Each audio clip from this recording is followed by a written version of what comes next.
sa pagtawid natin from red to green. Okay, ngayon naman pag-uusapan naman natin yung about dun sa rules natin na ikalawa sa pagtawid natin sa isang green line sa intersection. Sa pagtawid natin from red to green. Yung isang situation ng nakaraan na pag-usapan natin, steady green, meron dapat technique. Ngayon naman, yung technique naman o mga dapat tandaan naman sa pagtawid natin from red to green.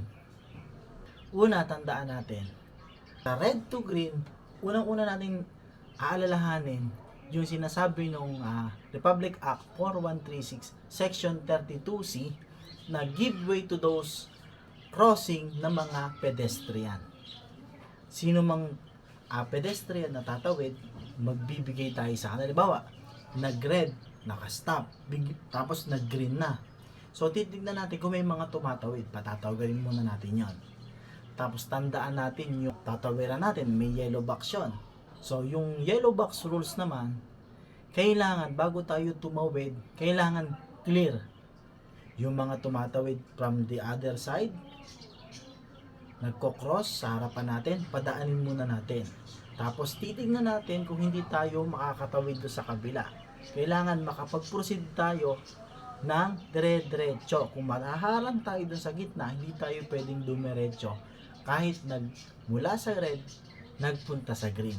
So, yun yung mga dapat natin tandaan yung rules sa yellow box na no stopping inside the yellow box. Kaya kailangan makatawid ka ng dire-diretso. Kasi, pag inabutan ka ng pula dyan, hindi makakatawid yung iba. So, yun yung mga dapat natin tandaan sa isang sitwasyon na red to green. No? Bigyan ng daan yung mga pedestrian sa pedestrian lane at paunahin yung mga sasakyan na tumatawid na nasa gitna pa. Tandaan nyo, may mga nagmamadali, minsan umahabol, at hindi natin binigyan, hindi tayo nagbigay sa kanila na makatawid. Baka madisgrasya.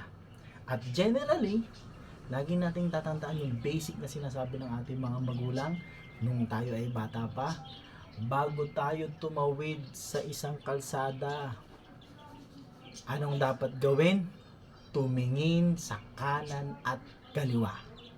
Laging tatandaan.